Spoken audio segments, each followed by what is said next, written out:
and all. I would like to invite our distinguished speakers for today. Mr. David Nachman, Mr. Girish Mohile, Ms. Kusum Kaul Vyas, Ms. Nehal Batra, Mr. Ranjit Prakash, and our elect President, Mr. Vijay Mewawala sir. So please come on stage. We also have Mr. Sanjay Punjabi, our Group Chairman, and Convener Mission 84 with us. Thank you. I welcome to this seminar on the latest US immigration law options for business and investors, hosted jointly by the Southern Gujarat Chamber of Commerce and Industry and Indo-American Chamber of Commerce, Gujarat. It's an honor to see such distinguished gathering here today, and I extend a warm welcome to each and every one of you. We are privileged to have with us today a panel of experts who will shed lights on crucial aspects of US immigration law, particularly as they pertain to business and investors. But before we dwell into the heart of today's discussion, firstly allow me to invite Mr. Vijay Mewawala, our elect President of Southern Gujarat Chamber of Commerce and Industry, to welcome our esteemed guest. Good afternoon, everybody. Good afternoon. Good afternoon. પહેલાં તો આપ સૌનું સ્વાગત છે અને આજે આ special seminar એટલા માટે ગોઠવવામાં આવ્યો છે કે આપણા ઉદ્યોગકારો, વ્યવસાયકારો, રોકાણકારો યુએસ ઇમિગ્રેશનના કાયદા વિશે આપણે જાણતા નથી હોતા અને એનો અવેરનેસ સેમિનાર છે આવ્યો અને એના માટે મોદી સાહેબનું જે સ્વપ્ન છે 1 trillion economy export dollar export કરવાના 5 ટ્રિલિયન ઇકોનોમીની આપણે બિઝનેસ કરવા માટે જે 3 નંબરની ઇકોનોમી આપણે બનવાનું છે એમાં પણ ઘણું આપણે ફાયદાકારક થશે. એટલે આ સેમિનારમાં છેલ્લે સુધી રહેશો, આપણે ઘણું આમાં જાણકારી મળશે અને આ સેમિનાર સ્પેશિયલ યુએસ ઇમિગ્રેશન માટે જ રાખવામાં આવ્યો છે. Ladies and gentleman, a warm welcome to each and every one of you to the seminar on the latest US immigration law option for the business and investor presented jointly by the Southern Gujarat Chamber of Commerce and Industries and Indo-American Chamber of Commerce. It's a truly an honor to see such a distinguished gathering here today. In this era of the globalization, understanding the international immigration law is of paramount for the business and the investors alike. The United States being a hub of the opportunities attract a multitude of entrepreneurs, investors and the professionals from around the world. Today, we have gathered here to delve into the intricacies of the latest US immigration law that tailored specifically for the business and the investors. Our esteemed panel of the speakers comprise the experts in the field who bring with them wealth of the knowledge and the experience. We are privileged to have with us Mr. David Nachman, the managing attorney at the Nachman Phulani Zimovcak NPZ Law Group, along with Mr. Nehal Batra, managing attorney at NPZ Law Group, Raritan, New Jersey office. Their insights are the invaluable and we eagerly anticipate gaining for their expertise. Furthermore, we are honored to have Mr. Girish Mohile, Vice President India from CMB Swiss Company and Ranjana Prakash, Investor Relation Manager at the CMB Region Center, who will shed light on the particles, the aspect and the implication of the US immigration law for the business and investors.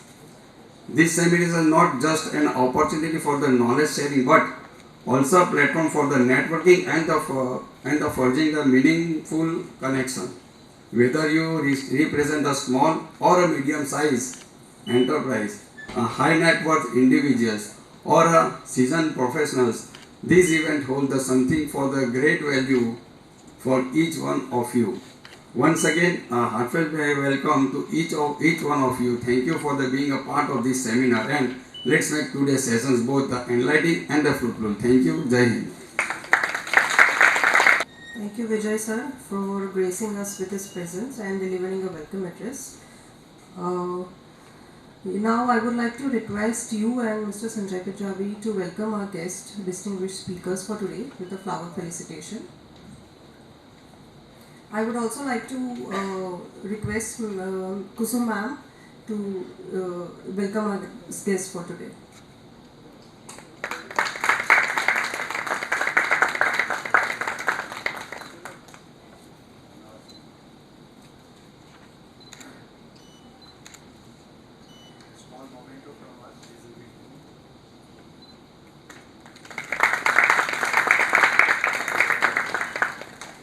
I request Kusum ma'am to welcome Miss Nehal Batra ma'am.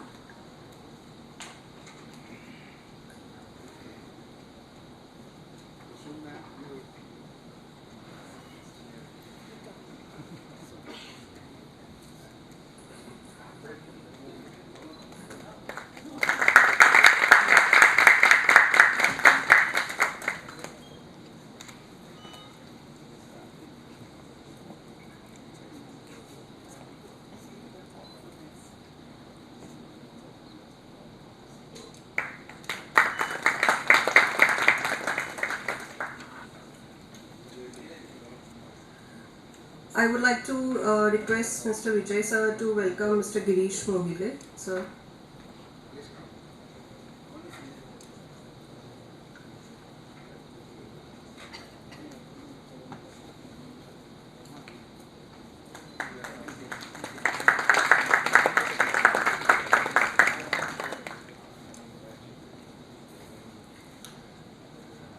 I would request Mr. Sanjay Punjabi to welcome Ms. Ranjita Prakash ma'am.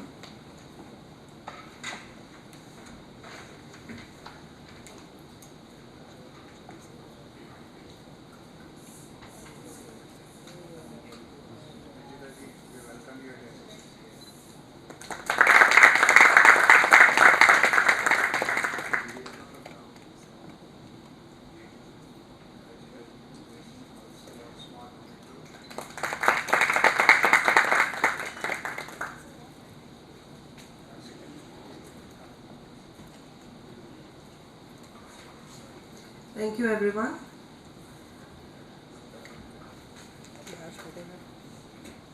Now, I would like to invite Ms. Kusum Kaur Vyas, the chairperson of IASS Gujarat, to shed some light on the purpose of this program. Kusum ma'am, please. Good evening, everybody. બધાને મારા તરફથી નમસ્કાર. હું સુરત ચેમ્બરમાં પહેલાં બી આવી છું. અમુક લોકોને ખ્યાલ હશે. આજ ફરી આવવાનો મોકો થયો, but through a different organization. Indo American chamber of commerce એ એક સંસ્થા છે જે 1968માં બનાવેલી. એ બાયલેટરલ ટ્રેડ એટલે બિઝનેસ બિટવીન ઇન્ડિયા એન્ડ અમેરિકાની એક સંસ્થા છે. એ 58માં અમેરિકાના એ વખતે જે એમ્બેસેડર હતા ચેસ્ટર બાઉલ્સ એમનું નામ હતું, અને એ વખતે જે મોટા બિઝનેસમેન હતા હરીશ મહેન્દ્ર, આજે આપ મહેન્દ્રને જોવો છો એમના દાદા, કિર્લોસ્કર, નંદા, અંબાલાલ ખીલાચંદ, તો એ વખતે જે મોટા મોટા બિઝનેસમેન હતા ઇન્ડિયાના અને બોમ્બેમાં, એ લોકોએ ભેગા થઈને એક સંસ્થા બનાવી. એ લોકોએ એ વખતે વિચાર્યું કે ઇન્ડિયા અને અમેરિકાની વચ્ચે જે ટ્રેડ વધશે અને લોકો અહીંયાથી ત્યાં જશે, ત્યાંના બિઝનેસમેન અહીંયા આવશે, તો આપણે એક સંસ્થાની જરૂરત છે. એટલે Indo American chamber of commerce બન્યું. એ એક સંસ્થા છે જે ઓલ ઓવર ઇન્ડિયાની છે, પેન ઇન્ડિયા ઓર્ગેનાઇઝેશન છે, જેમાં નોર્થ, સાઉથ, ઈસ્ટ, વેસ્ટના બ્રાન્ચીસ છે, અને ગુજરાતનો બ્રાન્ચ છે, અને એની હેડ ઓફિસ અમદાવાદ છે. અને મેઇન જે આઈડિયા છે ઇન્ડો અમેરિકન ચેમ્બર ઓફ કોમર્સનું છે, એ બિઝનેસ તો છે, પણ પછી એના સિવાય કોઈ અહીંયાથી એમિગ્રેટ થઈને અમેરિકા ગયું, કંઈક બી પ્રોબ્લેમ હોય તો આપણે એને સોલ્વ કરી શકીએ. કોઈ બી બહુ બધા ઇશ્યુઝ આવે છે બિટવીન ઇન્ડિયા એન્ડ અમેરિકા, તો વી ટ્રાય ટુ સોલ્વ ધેમ. કેમ કે આપણે કોન્સ્યુલેટ, યુએસ કોન્સ્યુલેટ છે મુંબઈમાં, એની જોડે કામ કરીએ. યુએસ એમ્બેસી છે, એની જોડે આપણે કામ કરીએ. ટ્રેડ તો છે જ, બિઝનેસ તો છે જ. જે બી કંપનીઝ હોય, manufacturing, engineering, construction, consumer goods, electronics, IT, pharmaceuticals, consulting, travel and tourism, Ayurveda, જેટલા બી બિઝનેસ છે જેની માર્કેટ અમેરિકામાં છે યા અમેરિકનની કોઈ બી પ્રોડક્ટની માર્કેટ જે ઇન્ડિયામાં છે, એનું આપણે ધ્યાન રાખતા હોઈએ. આપણે 1500 મેમ્બર છે અને આપણી ઓફિસ અમદાવાદ છે અને જુદા જુદા ઓફિસીસ છે અને આપણી ઇન્ટરનેશનલ પાર્ટનર્સ છે. We have many partners in યુએસએમાં લગભગ આપણે 20 પાર્ટનર છે અલગ અલગ જગ્યાઓ પર. અને આપણે આખા વર્ષ ઇવેન્ટ્સ ચાલતા હોય. ઇન્ડો યુએસ ઇકોનોમિક સમિટ હોય, એન્યુઅલ કન્વેન્શન હોય, એન્યુઅલ ફેલોશિપ નાઇટ હોય, પ્રોગ્રામ્સ ઓન યુએસ ઇમિગ્રેશન હોય. અને આજ જે આપણું પ્રોગ્રામ છે, અહીંયા જે મિસ્ટર ડેવિડ નેચમેન આવ્યા છે, it is part of that programme. He will be talking about immigration and the changing laws બદલ્યા કરે છે દરેક દેશના. એવી રીતે ઇમિગ્રેશન જે બી લોઝ છે એ બદલતા લોઝની આજે વાત કરશે.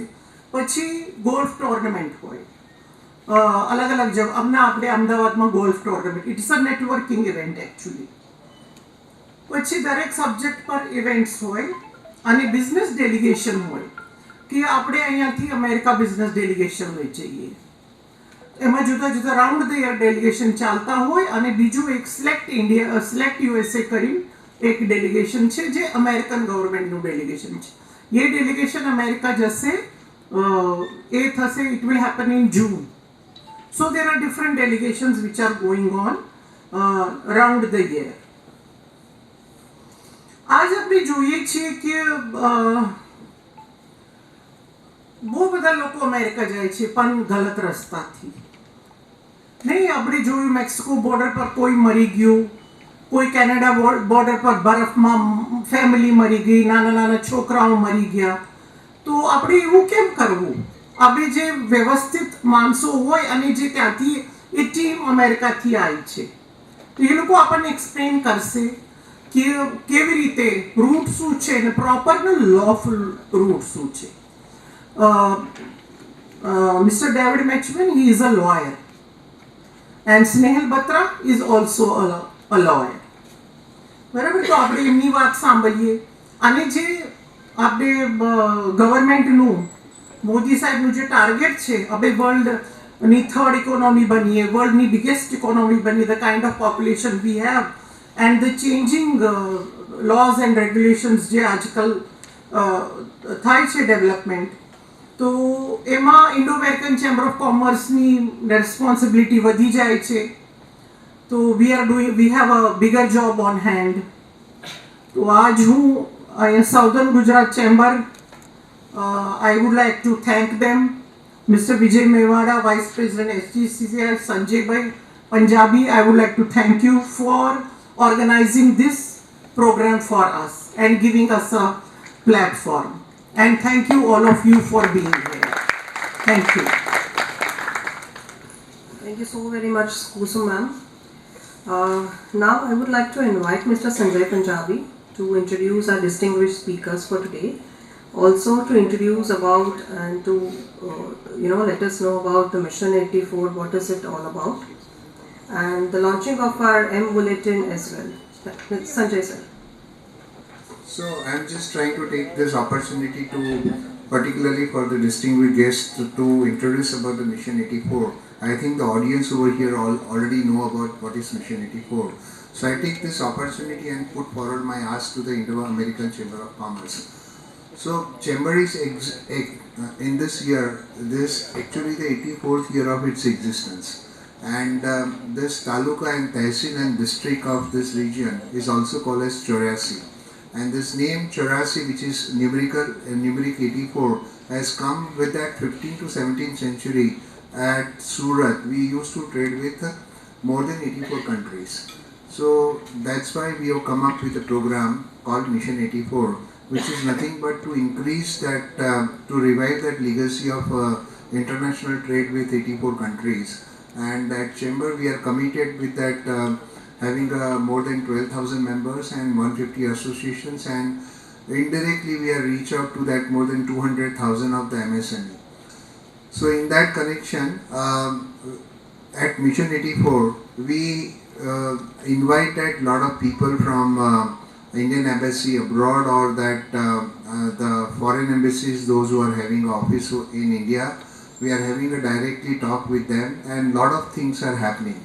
So our first proposal to the Indo-American Chamber of Commerce, where that madam already informed us that it is meant for the bilateral trade, and our president Ramesh Vagasya is already there in US to promote Mission 84 and having a lot of meetings over there.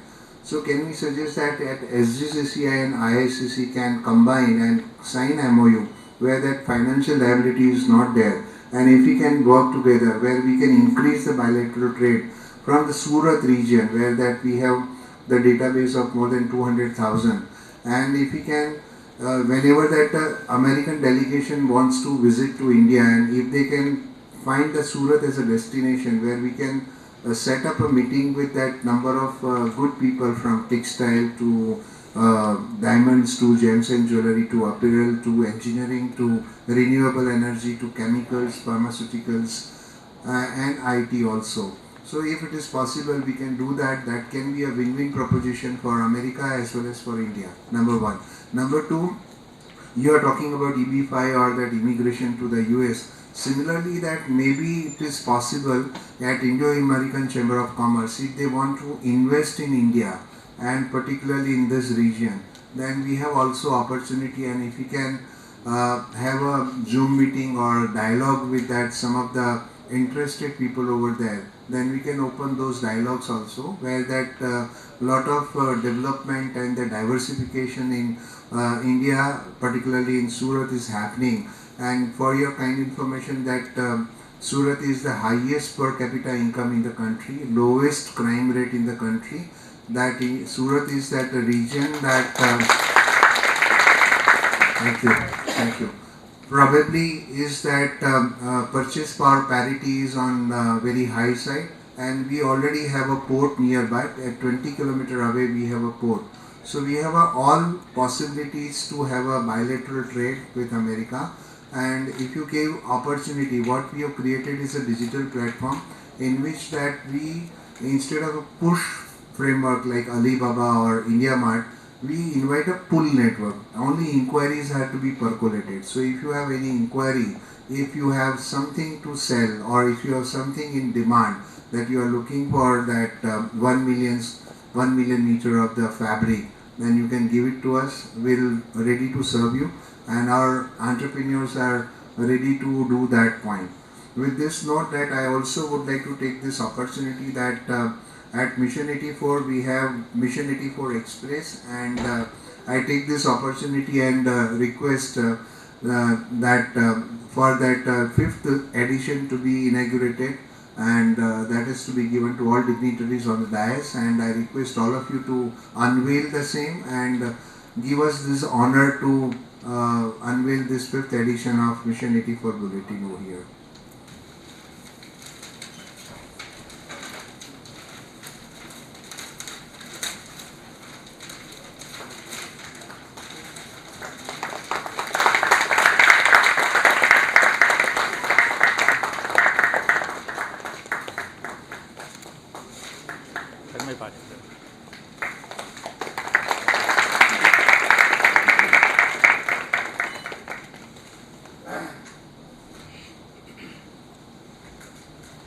I hope that we begin the relation, and that will be a long lasting, and we'll continue having an interaction with ISCC and different key stakeholders of ISCC.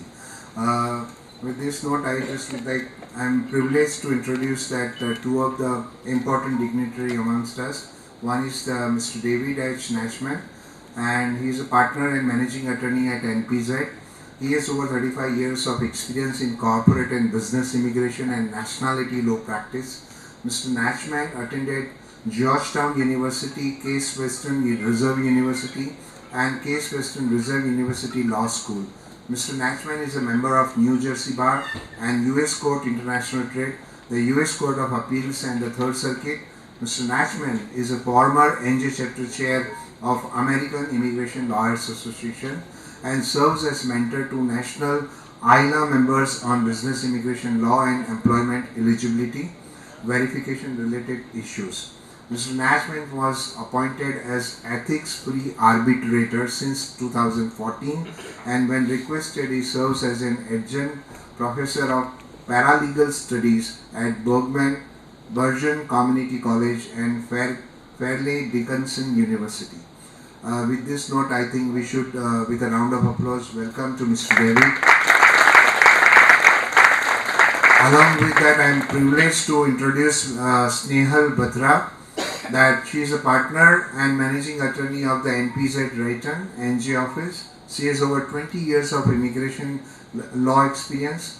Ms. Batra is a member of American Immigration Lawyers Association and the New Jersey State Bar. She has been frequently quoted at the Times of India and has been numerous articles related to the US immigration published. She earned a Juris Doctorate from Rutgers University School of Law, Newark, and Bachelor of Arts with honors in political science from Seton Hall University. Ms. Batra was recently appointed by Governor Murphy of New Jersey to serve on the New Jersey India Commission. The commission will be charged with advancing bilateral trade and investment and encouraging economic development in both New Jersey and India. We should welcome Snehal Batra with a round of applause. And now I invite David to have his address over here. David, please. Thank you so much for having me today. It's always a pleasure to be in Surat. It's not my first trip here, so I'm very glad to be back after such a long time. So I just want to thank BJG and Sanjayji for having us. And I also want to just let everyone know my colleague Snehal Batra and I have been traveling with the IACC staff for several days now. We've made presentations in Rajkot, in Ahmedabad, in Jamnagar, now Surat, and we're going to Mehsana tomorrow. So it's really nice to have an opportunity to present this information. But I think I just want to take a moment to say, and I think that I want Kusumji to hear me say, and Oberoi-ji to hear me say, you're very lucky to have individuals who are so dedicated to making sure that the information that flows to you gets to you the way that they have organized this program. They really have, for individuals who are involved at the level that they are, they really have taken such a great interest in putting together this educational program to benefit you all who are here, but also to make sure that you're provided with the very top information that's coming out, for your futures. So I just want to point that out. You're getting a little feedback. Oh, closer. Okay, I thought it was further away. Okay, perfect. So I commend them for their dedication in putting these programs together for you. So with that, what I'd like to do today, I just want to say before I do that also, that my colleague Snehal Batra, also a very, very dedicated individual to making sure you get the top-notch information. It was quickly mentioned that she was appointed to the governor's committee for India, US, and that was part of New Jersey. Now, for the state of New Jersey governor to appoint someone to a position like that is at a very, very high level. And so she's exposed to really valuable information, some of which we're going to share with you today. But I just want to let you know that we are all honored to have someone who is appointed at that very high level to be able to present to us today.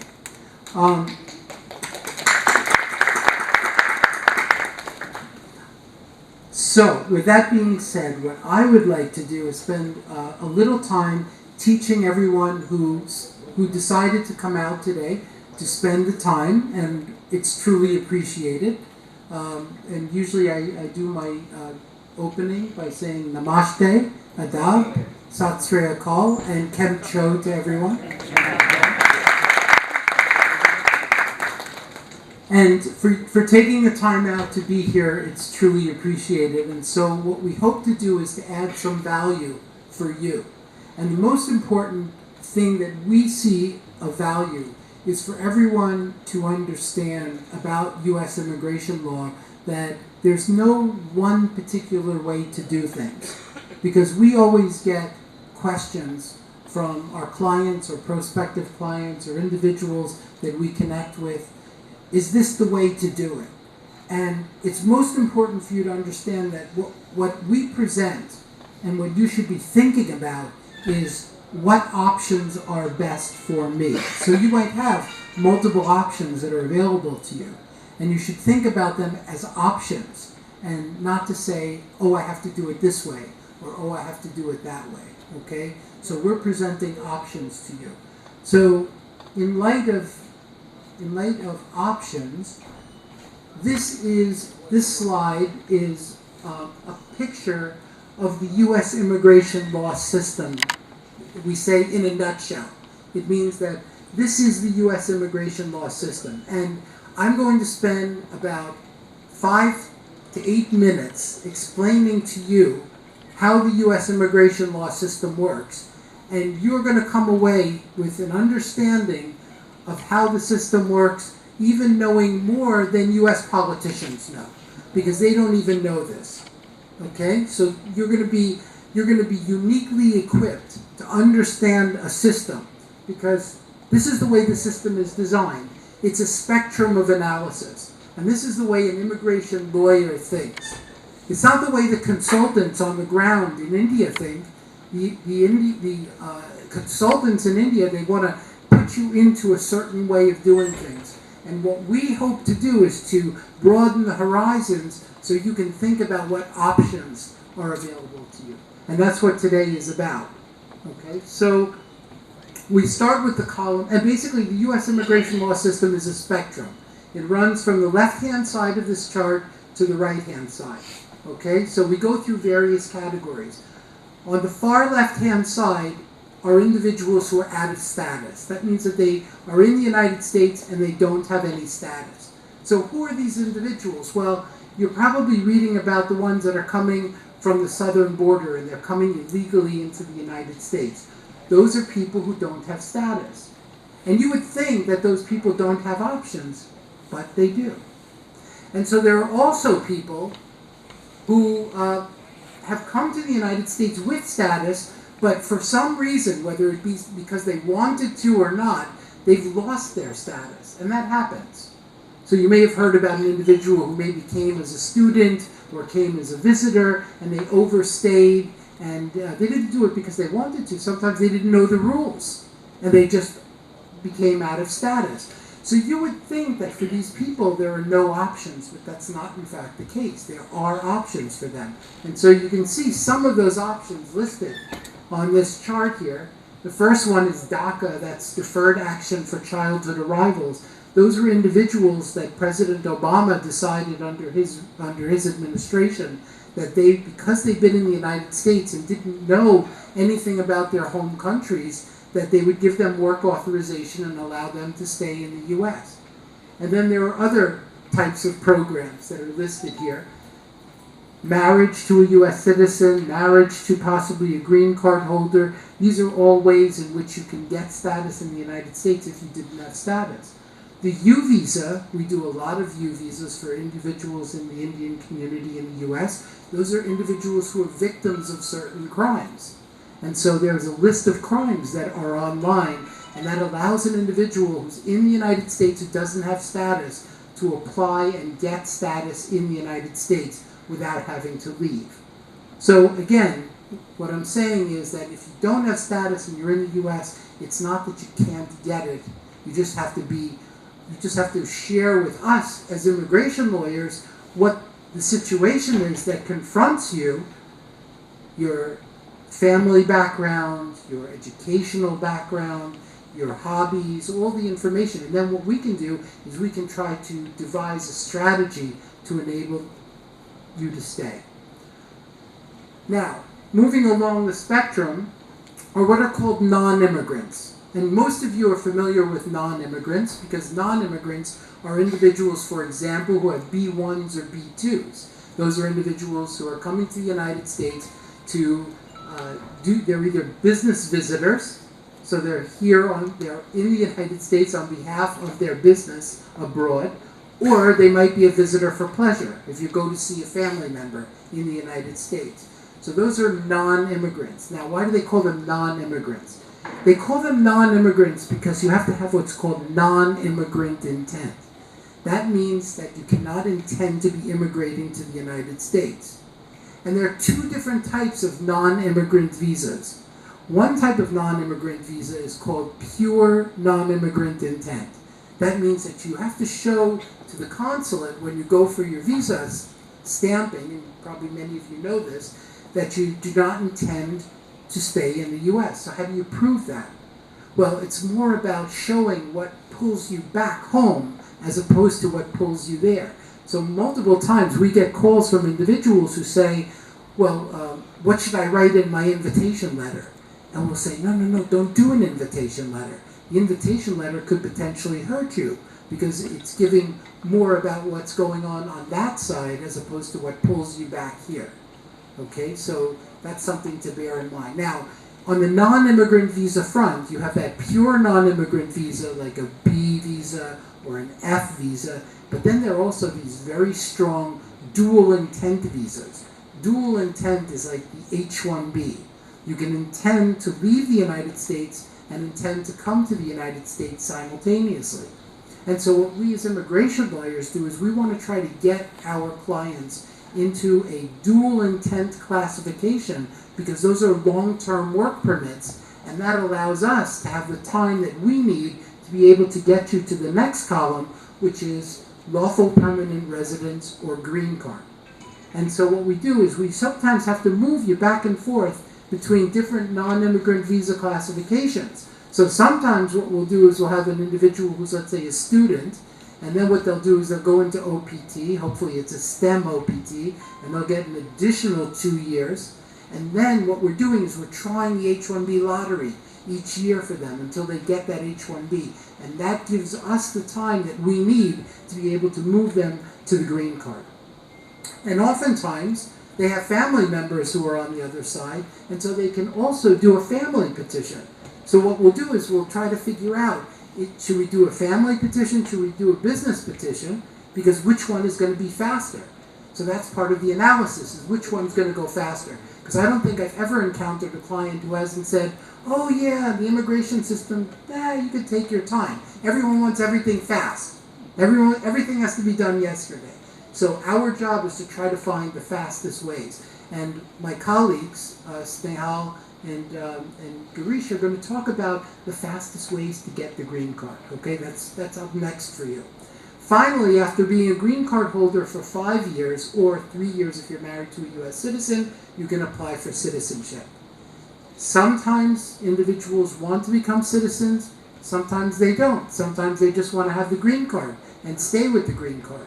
But the thing is that if you become a citizen, then of course you would not be able to hold on to your passport from India, and then you have to get the OCI card. So that is the spectrum of analysis, and I think I did that under 10 minutes.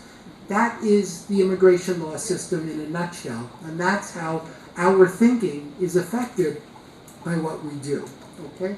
So what we'll do is we'll go to the next slide. So I want to just tell you a couple of things that are sort of burgeoning or cutting edge.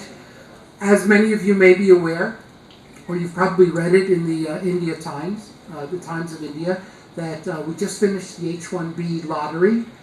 So our office now is doing the H-1B petitions. We were allowed to start on April 1st.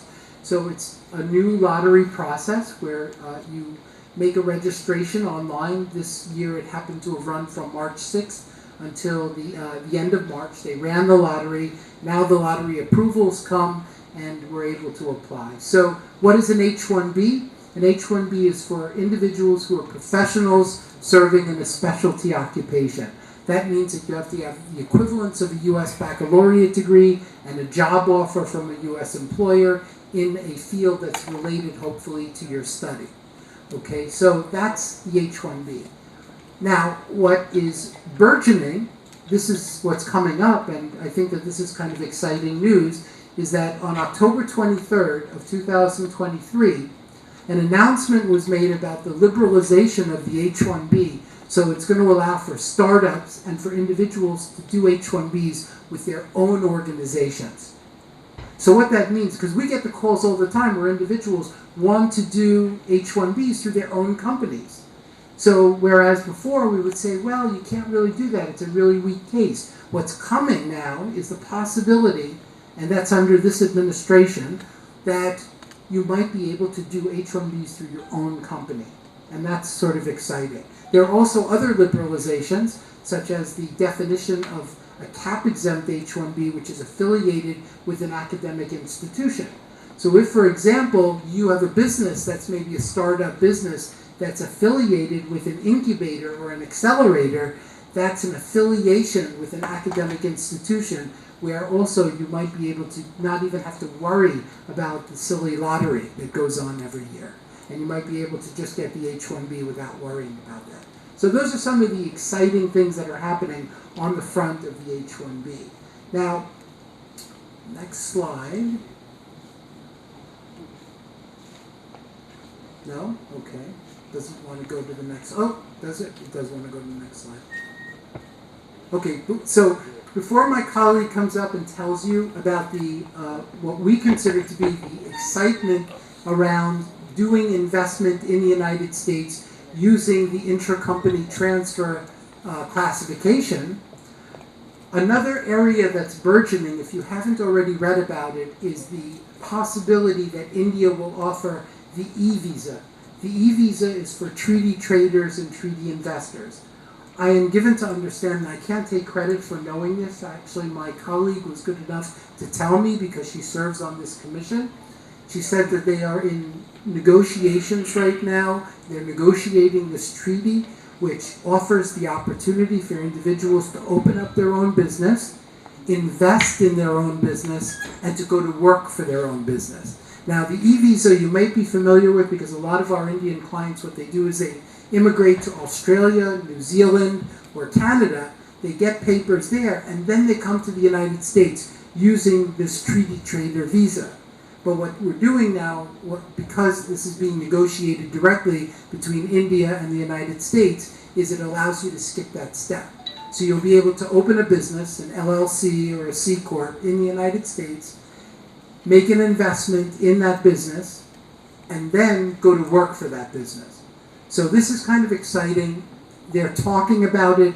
It may take some time because it is a government initiative, and government initiatives do take time, but it's something that is potentially burgeoning. So with that, I'm going to turn it over to my colleague who's going to tell you a little bit about the L1 visa and also how that potentially moves to the green card. Thank you for your attention.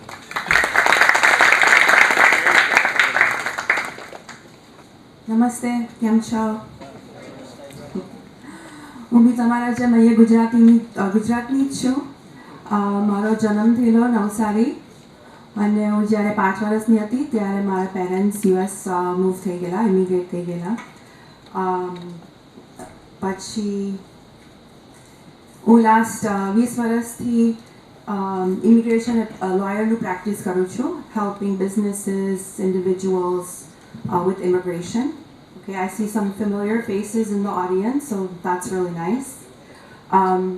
Because મારા roots અહીંયા ઇન્ડિયામાં છે, ગુજરાતમાં મારા ખાસા બધા clients છે, Gujarati business owners who we help with immigration.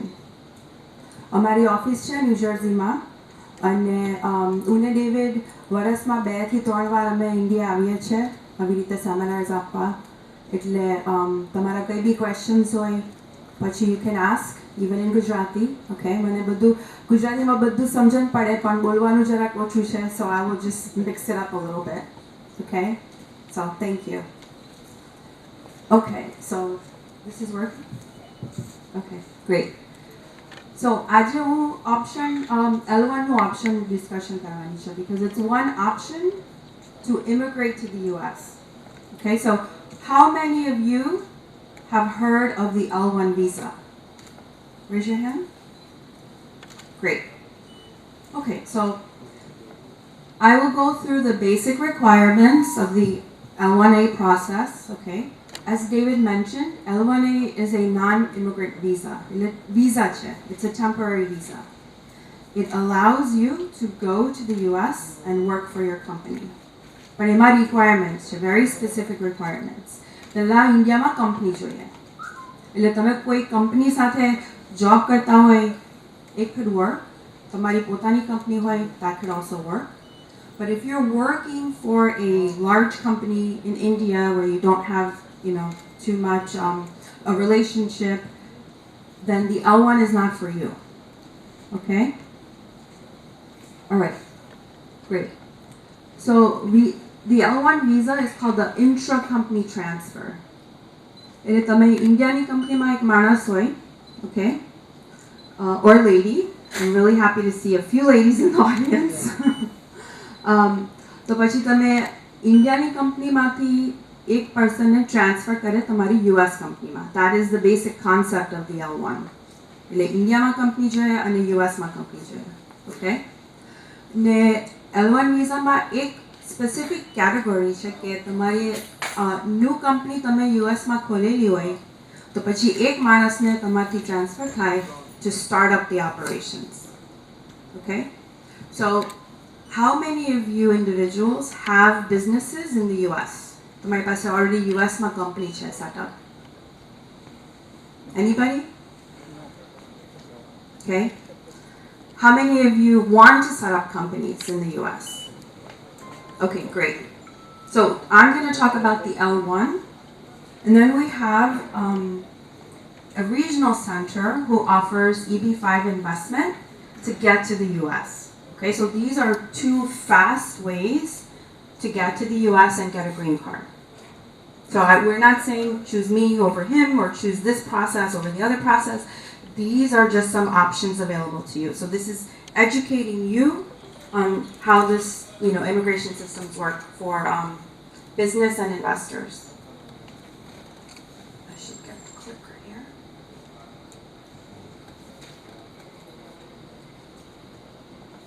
Okay. Why the L1?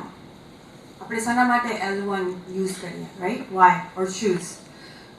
આપણી પાસે યુએસમાં કંપની હોય અને જાતે આપણાથી ત્યાં જવાય. So it enhances the reputation of your company, right? Now you have a US presence, clients, customers, like that they're doing business with the US company. You get paid in US dollars, okay? That's always nice. There's no educational requirement. That means L1 માટે જે માણસ transfer થવાનો છે, he doesn't need a degree. He needs experience, but no degree. L1 માં એવું છે કે આપણે નવી કંપની યુએસમાં જઈને ખોલવાના હોય તો you get 1 year of approval. Okay? If you have an existing company in the US, already operations chair, employees chair, business, you're doing business, then they give you a 3-year approval. But in total, you have 7 years to live and work on the L1. Okay? But you don't have to live in the US the whole time. You can go back and forth. You can come back to India if you're needed, travel back to the US, to the company. Okay? The very nice thing about the L1 is that you can also apply for a green card. તમારી જે company યુએસમાં ખોલેલી છે તે જ company તમારા માટે green કાર્ડનું sponsorship પછી કરે after maybe year 2 or year 3. And that green card category is under EB1, first preference. L1 માં બી લિમિટ નથી. So like the H1B, there is a cap of 65,000 visas annually. L1 has no cap. They can issue 20,000, 50,000, however many L1 applications they receive. The other nice thing is કે L1 માં આપણે approval મળે તો તમારા spouses, wives and husbands can also travel to the US and work. And children under 21. So any children who are 21 or under, 21 વર્ષથી અંદર હોય, તો children can go with you as well. So the new office again, the new office L1 is that you are sending a manager or executive to start up your operations. That's the benefit. So these are the 4 main requirements, and I'm going to talk a little bit about each of them. The first requirement is a qualifying relationship. What does that mean? Well, you have to have a company here in India, and then you're going to have a company in the US, but there has to be a relationship between them. So it could be parent, subsidiary, affiliate, right? If you have a business here with 3 partners, તમારી ઇન્ડિયનની કંપનીમાં ધારો કે 3 partners છે અને તમે તમારી ઈચ્છા હોય કે હું જાતે જવાનું છે ઇન્ડિયામાં ખોલવાનું કંપની મારા નામ પર does not work. એ નહીં ચાલશે કારણ કે ઇન્ડિયામાં તમારી પાસે 3 પાર્ટનર્સ છે અને યુએસમાં either સેમ 3 પાર્ટનર્સ જોઈએ કાં તો પછી તમારી કંપની ઇન્ડિયાની company US company 100% is a subsidiary. Okay, so in the future આ 3 પાર્ટનર્સમાં આપણે ચેન્જ કરીએ કે આપણે 4th પાર્ટનર એડ કરીએ કે હવે 2 પાર્ટનર રહેલા છે. It doesn't impact the relationship. And you have to continue that relationship between the companies all the way till you get your green card. We'll take some questions at the end because I did see a hand go up. We'll take some questions at the end, okay?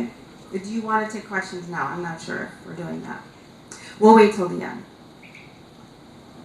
The next requirement is doing business. Tamari Indiani company has to be actively doing business. Okay, so it can't be a startup.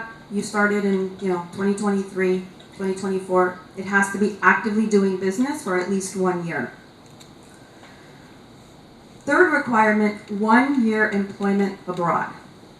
This is a major requirement, and lots of times we have problems with this issue. L1માં main requirement એવું છે કે આપણે જે manager યુએસમાં transfer કરવાના છે એ મેનેજરને આપણે 1 વર્ષ બતાવવું પડે કે કંપનીમાં મેનેજર તરીકે જોબ કરે છે. Okay, not an owner but an employee. You can also be an owner, but you have to show you've been working. You're getting a salary. Sometimes a partnership doesn't allow a salary.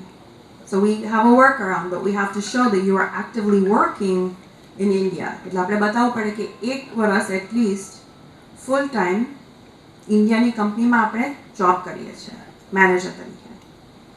Okay, so how many of you are working for your company right now on the books? અત્યારે કેટલા માણસો or ladies, I'm sorry, I keep saying man, but I apologize, I shouldn't do that. How many, તમે અહીંયા અત્યારે કેટલા જણ તમારી on કંપનીમાં કામ કરે છે કે બતાવતા છે કામ કરે salary, payroll, paycheck? Okay, that's not enough. If you are working for your company, get yourself on the books if you're interested on doing the L1, because we have to show through tax returns, bank statements કે તમે કામ કરે છે તમારી કંપનીમાં. Okay, plus that's also not enough. We need proof that you're working as a manager. Okay, so you're sending emails to your subordinates. You're signing offer letters, termination letters, doing performance reviews. We have to document everything on paper to show you're working as a manager. You also have to be transferred to the US to work in a managerial capacity. Right? So you're going to have to hire some people. And we'll talk more about how many you need. If you are exploring the option of doing an L1, તમે વિચારતા હશે કે L1 થશે નહીં થશે, કરીએ નહીં કરીએ. These are some things to think about. Okay? The size of your India operations. How much turnover you have, how many employees you have. So I have a question. How much turnover do you need in your company to qualify? આપણે કેટલું turnover બતાવવું પડે અને જોઈએ L1 માટે તમારી કંપનીનો? Somebody want to guess? Yes. 100 crore. What is that? CR. 100 CR means 100 crores. What is that the equivalent to? I'm sorry, I'm not good with the conversion. 12 million. $12 million? Wow, no. $1 No, million. no. It's less. $1 million. Less. 100,000. Good. Who said that? Very good. So there is no magic number. They don't care what your turnover is. Okay, that's the first question everybody asks. How much turnover do I have to show in my company? Don't worry about that. Okay, it has to make sense. They're going to look at how long have you been in business? How many employees do you have? What is your turnover? Okay, because after all, it has to make sense to expand internationally, you know, within these parameters, right? આપણે turnover એકદમ ઓછું બતાવીએ, માણસો એકદમ ઓછા બતાવીએ આપણી કંપનીમાં, રાઈટ? તો પછી આપણે શાના માટે ઇન્ટરનેશનલ એક્સપેન્શન કરીએ? That's what they're looking at. So that is what we have to consider. So don't worry about, oh my gosh, my turnover is too low, is it enough? We usually look back 3 years. Right? We look at that. We look at how many employees do you have on the books? What kind of employees do you have? You know, if you have a company with 20 people who are professionals, that's great. If you have a company with 20 laborers, not so good. 50 laborers, a little bit better. So these are all of the things that immigration is going to look at. Okay? And we do that analysis and help you get to that point where your company can make that application. And I did talk about that. 1 year proof of your employment in India for your company. So those of you not on the payroll, get on the payroll. Get a company email address. Start sending emails to everybody in your immediate, department or subordinates through email. Okay, you're going to need that. Now, for the US, you're going to form a company, right? આપણે L1 માટે તમારે US માં company જોઈશે. So you have to form the company. The type of company doesn't matter. Okay? If you're going to do a corporation, incorporation, LLC, they don't care. Talk to your CA and talk to maybe a US accountant about the tax consequences of these different entities. But immigration, they want to see India ma kon owners che, US ma kon company own kare che, and do they have a qualifying relationship, right? The same person, the same manas India ni company and a US ni company ma decision maker way, then it works. Or the same group of people. Okay? State of formation. Where should you open your company in the US? આપણે US માં કા company open કરીએ? કેવા state માં? Yeah, anybody want to take a guess? Anybody has a guess? Which state? Any state. Any state. Right, any state. You can open the business in the US in any state. A lot of our clients do Rhode Island, Wyoming. Doesn't matter. Okay? We recommend usually open the company where you're going to operate. If you're going to be in New Jersey, open it in New Jersey. Okay? We can help you with that too. Okay, amount of investment. We did talk about that, right? Somebody said $100,000. So the other nice thing about the investment in the US company is that it could also be your stock. Okay? So if you're selling something already in the US market, or you want to sell some of your products in the US market, you can use that product to invest into the company. So for example, let's say I am selling organic products, right? Organic medicine, whatever it is. You can ship stock at a particular value and say we are investing $50,000 of our stock into the US company, plus we're going to also invest another $50,000, okay, to start up the operations. The amount of money depends on what you're going to do, and is that going to be enough for your year one operations? Because the new company L, you get 1 year, right? L1 માં નવી company હોય US માં તો તમને 1 વર્ષ મળે. અને the amount of investment is determined by what type of operation you're going to do and how many employees you need. Okay, I have another question. Do you have to do the same line of business in the US? તમારે US માં company ખોલે એ company same line બિઝનેસની line કરવી પડે કે કઈ જુદું થાય? What is the question? Same? Take another guess. Not required. You could do anything you want. Okay? So the nice thing about the L1 is that if you have, let's say, I know this is the Diamond City, or if you're doing diamond operation here and you decide in the US, I'm going to do something totally different, that's fine. Doesn't matter. They are looking to see, number one, is there a qualifying relationship between the India company and the US company? Do you qualify as a manager to come to the US to start up operations? And then what are you going to do once you get here? Okay? So these are some of the considerations for you to think about for the L1. Okay. Next is key documents. Just keep in mind this is a very, very overview of this process. You know, we have very limited time, so I want to just hit the highlights here. I'm not going to go too deep, but આપણે L1 માટે આ key documentation જોઈશે. Number one is ownership documents. Who owns the company in India and who owns in the US, right? Because that's the main requirement. It has to be a qualifying relationship. We have to submit bank statements showing that you transfer the funds. If you're going to do a $100,000 investment, we need the bank statements.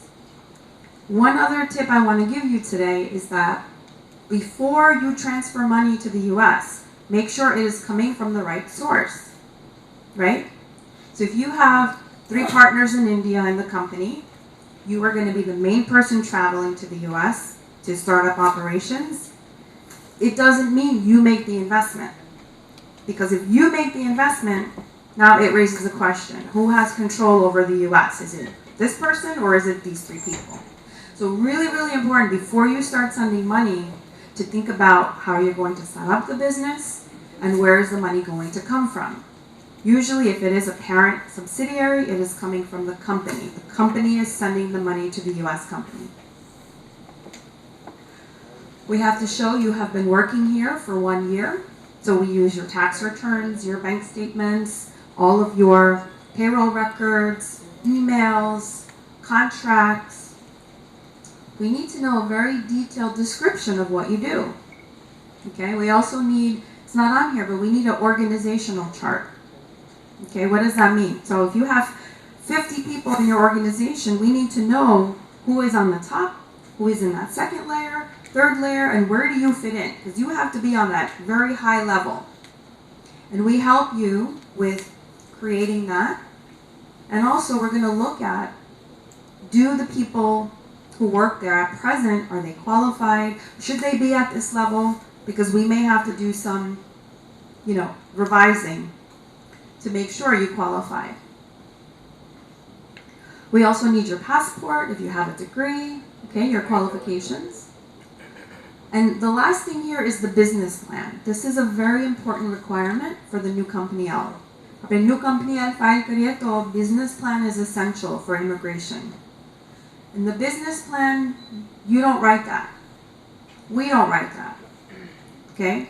We work with companies who prepare business plans for immigration. Because the business plan for immigration, it helps to explain all of the requirements. How are the companies related? How do you qualify? What does a company in India do? What has been their historic turnover? What is going to happen in the US in year 1, year 2, year 3, all the way to year 5 with financial projections. Okay, so the business plan is very important and you should really think about that. Don't be too aggressive. Okay, what do I mean? There is a requirement when you get to the US, you have to hire people. Okay? How many people do you think you have to hire? આપણે new કંપનીમાં યુએસમાં higher કરવા પડશે માણસોને, right? સો કેટલા માણસો જોઈએ? Anybody want to guess?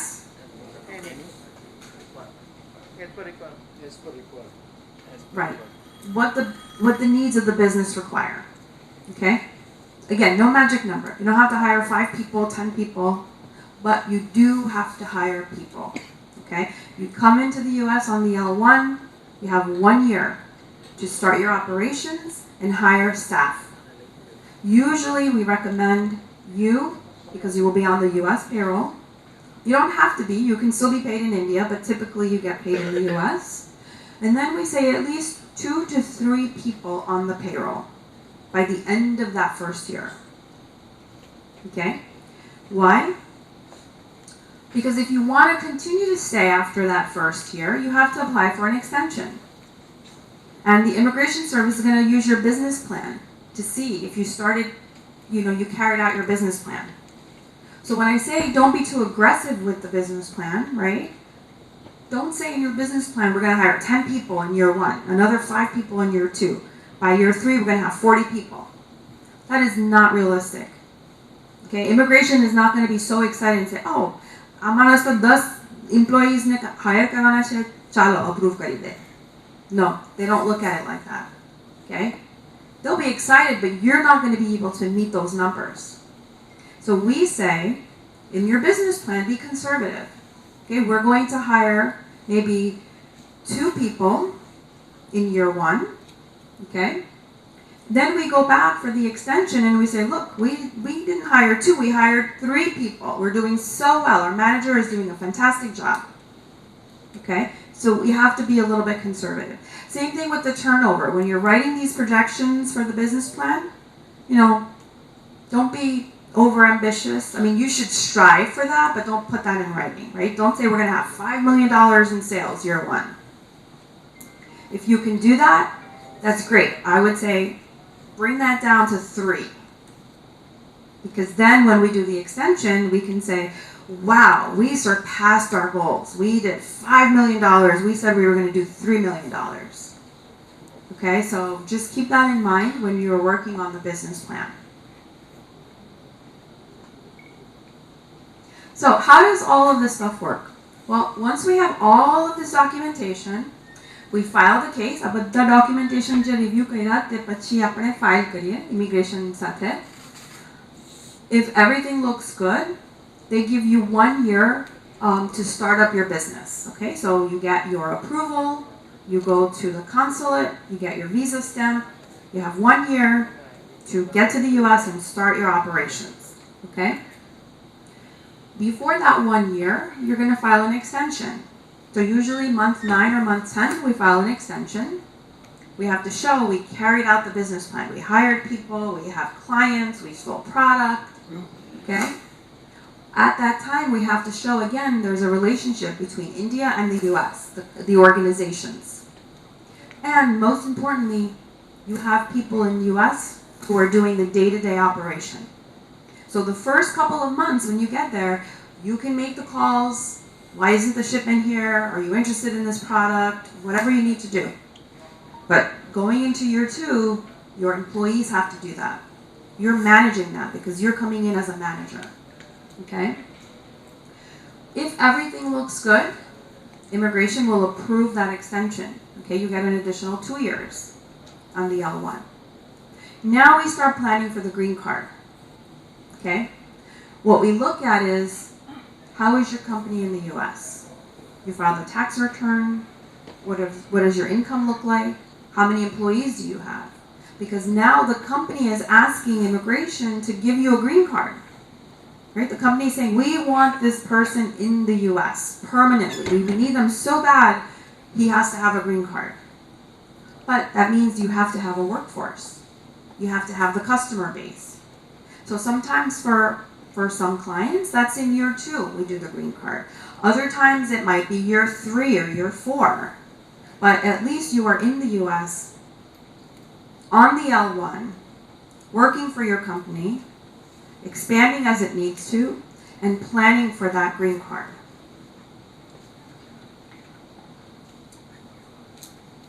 Let me just go back 1 second. Okay. Also for the L1, when you file for yourself, your spouse can come on the L2, which is a dependent visa, and also your children who are under 21. આપણે જ્યારે L1 approval મળે ત્યારે same time તમારી wife or husband ને L2 મળે, L2 visa. They can also stay with you, and also your children under 21. You can also file for a green card for your wife and your children who are under 21 when you file for your green card application. Okay? So the L1 is a temporary visa that allows you to work in the US, and it also leads to the green card.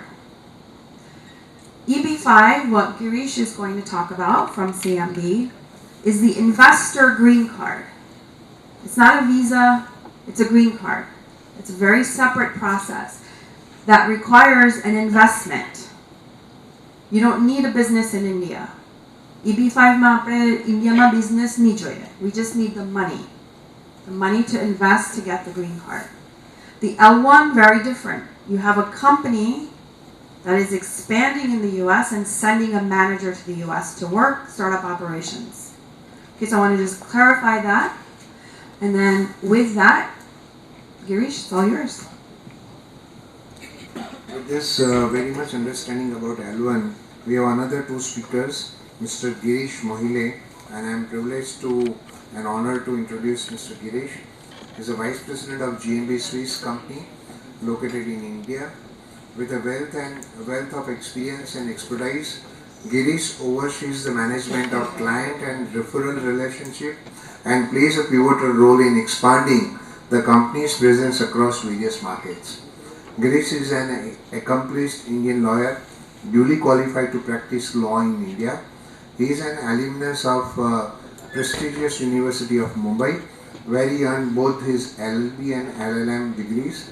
Additionally, Girish holds diplomas in intellectual property rights and corporate law from esteemed Asian School of Cyber Law.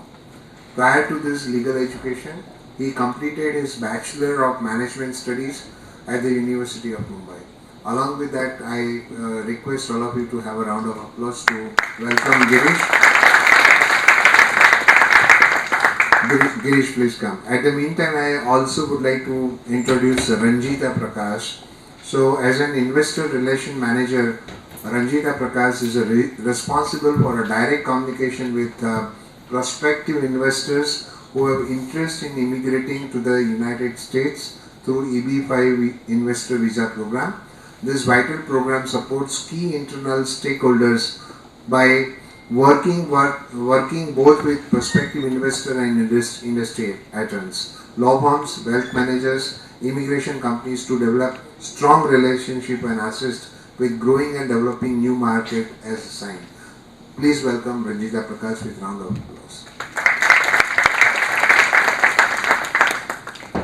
Thank you so much. Hello. Thank you so much for the wonderful introduction. It's great to be in Surat actually. I have a very special place in my heart for Surat because when I started with my immigration journey, Surat was the first city that I visited. So I like to keep visiting Surat again and again. It's great to be here. I would like to thank IACC for giving this opportunity and also SGCCI. It's a wonderful facility. I've never been here, although I've been in Surat for many years. So today I'm going to talk a bit about EB5 visa. It's a very specific visa category. As Nehal mentioned, it's one of the options to get a green card for the US. My colleague Ranjita is going to talk more about CMB regional centers, what CMB does, what kind of projects CMB has, what kind of options investors can have if they want to apply for EB5 visa. So before we begin, if we could have a show of hand as to how many of you have already heard about EB5 visa or have read about EB5 visa. Oh wow, that's a great number. But either ways, I'm going to talk about that in basics to start with. So it's an investment-based visa category. EB5 means employment-based fifth preference category visa, and as mentioned earlier, it's one of the options to get the green card for the US. Now, the investment amount for that is 800,000 US dollars. That's the minimum amount. But since someone mentioned 12 million over here, while one of the questions was asked, I think it's easy peasy. 800,000 is something which is quickly available to all of you through your business, right? So I don't see that as a concern as such. Now, when we talk about EB5 visa, what is the use case as far as EB5 visa is concerned? Because David just discussed a lot of visa categories. Snehal deep dived into one visa category, which is L1. But what is the use case of that? Who is it applicable to? Who can take advantage of that? So this is for someone who is looking to reside permanently in the US. That's for sure. But if L1 is available to me, if other visa options are available to me, what makes EB5 visa as an attractive option? Given that the investment amount is huge, it's either 800,000 US dollars or $1,050,000 US dollars, depending on where the business is. Why would I choose to go for EB5 visa? Point number one, it's one of the fastest options if someone is trying to pursue green card. And second, maybe I'm not eligible for L1 visa, but I still want to pursue that. Now, one example for that is, you have your own business, but your children, they are not part of your business. So how do they qualify in case they want to go for a green card option? They can't qualify for L1, right? What they can do, if they want to study in the US, they can probably apply for F1 visa. But you probably don't qualify for L1, your children don't qualify for L1. So EB5 becomes an option, because if your children want to study in the US, if your children want to stay in the US, then they can have a gift from you as parents, and they can apply for EB5 visa in their own name. So that's one of the use cases. Second use case, if you want to have your business in the US, but you don't necessarily want to attach that business to your immigration pursuit, right? I want to keep my immigration pursuit separate from my business. So EB5 visa becomes an option.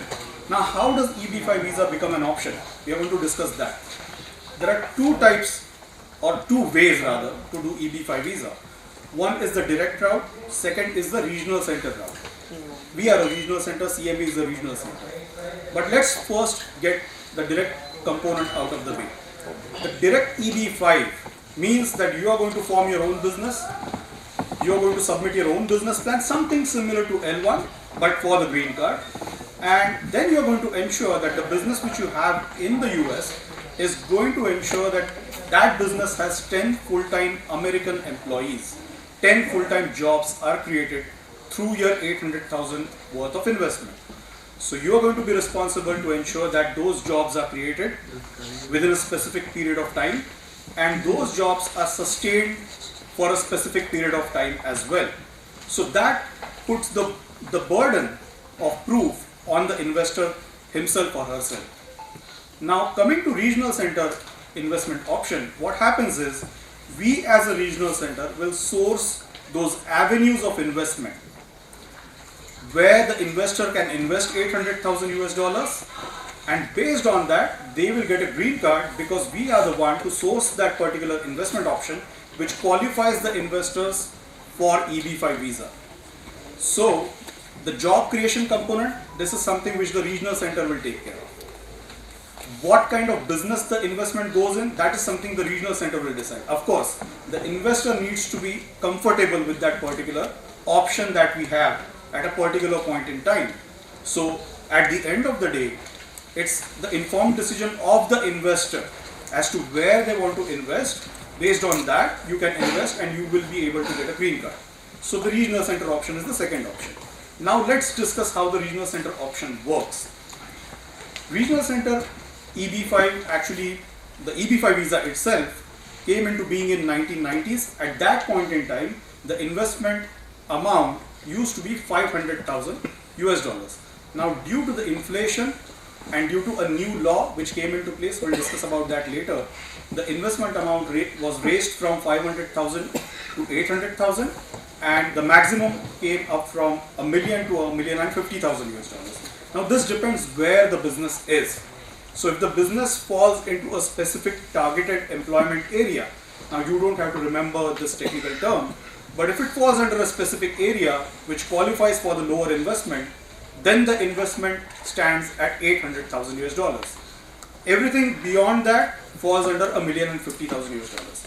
So you will generally find that the regional center investments are mostly into real estate construction projects, because those are the projects which are high money, high ticket value, and intensive when it comes to the capital investment. So we work, or we source those developers, we talk to them, we try to analyze the projects that they have, and we onboard them so that our investors are able to invest in those particular projects. Now, how does the investment work? The investment simply works in a form that the initial investment comes in as equity. We form a group. So this group becomes the investor pool, and that particular limited partnership, that group, is going to lend funds as a loan to the borrower or the developer. Now the job of that particular developer or borrower is to construct that particular real estate. Now once the construction happens, the jobs are created. So all those 10 jobs which I mentioned are created through that construction activity. Now how will you get the funds back? Yes, that is the possibility. In EB5 visa, you can get the initial investment of $800,000 back.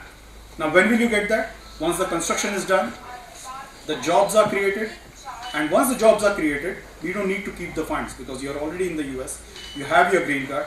So once the loan is repaid back into the partnership, you will give these funds back to the investors. Now we need to realize one thing, that this is not a guaranteed program. Not because I don't like it to be a guaranteed program, because the law says so. So the EB5 law states that any EB5 investment needs to be an at-risk investment. Now, this is generally the question, or people start thinking that, oh, this is a risky investment. There is a difference between an at-risk investment and a risky investment. Why? Because think about this. You have your own business. Any of you, आप में से कोई भी बता सकता है कि मेरे बिजनेस में कभी भी लॉस हो ही नहीं सकता.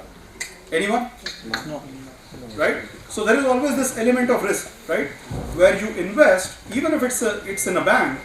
We have heard so many news so many times across the years that banks have gotten into issues as well. So people run to the bank. We call it a bank run. So always and always there is some element of risk, no matter what program we are talking about, no matter what immigration option we are talking about. So EP5 visa has its own set of rules and regulations which makes this particular program workable. It works, but there has to be that element of risk, that at-risk investment component. Now my colleague Ranjita is going to talk more as to how many investors we have, from how many different countries we have, and that will show you how this particular program works, that it actually works. But we also need to realize this, that whatever decision we are taking, it's an informed decision that we are taking, right? Now what are the advantages of EB5 visa? First, the green card. But what does that green card mean? What is that piece of paper? So first is flexibility. Ability to travel in and out of US. That's one. If you are on B1, B2 visa, which is the visitor's visa, you must be aware of that category, right? The first thing which the consular officer or the officer at the port of entry, they are going to check whether this person is going to leave on time or not. They don't want you to overstay, which is fair enough. But if you have a green card, you have all the rights to travel in and out of US whenever you need. So that's travel flexibility. Second, you are not tied down to your own business, right? So if I'm on L1, as far as the business is running in the US, my visa is good. I am good. If something goes wrong with that business, अगर कुछ उल्टा सीधा हो जाता है उस business के साथ में, तो फिर वो L1 वीजा का क्या होगा? जैसे बिजनेस प्लान हमने सबमिट किया 5 साल का करते हैं, right? So if something goes wrong in the second or third year, what happens next? There is a possibility that you might need to leave the US. Now I'm not saying that's going to happen, but there is a possibility because it's a non-immigrant category visa. But if you have a business and you have EB5 visa given green card, like a green card, through any means, EB5, EB1C, whatever, if you have a valid green card, just because your business fails does not mean that you have to leave US. You can study there, your children can study there, you can start your own business, even if the business fails, you're okay. And if you don't want to do anything, that's fine as well, because you have this green card with you, right? So that's one of the advantages. Another important advantage is that your children and your wife, your spouse, everyone is considered in that EB5 visa application. So if you are the main applicant, your spouse and children below 21, everyone will get the green card. So that's one of the benefits of EB5 visa. Now let's come to this part where we discuss what are the updates and what are the changes in recent times. So there was a new law which came into being in 2022 of March. Now what that has done is that has created a separate queue. There are other things as well, but the most beneficial advantage is that has created a separate queue for applicants who are applying now. So what happened was, in 2022, whoever has applied prior to that are falling under a separate queue. If you apply now, you fall under a separate queue altogether. So you get into a new queue where there is no backlog. So your application will be adjudicated faster, right?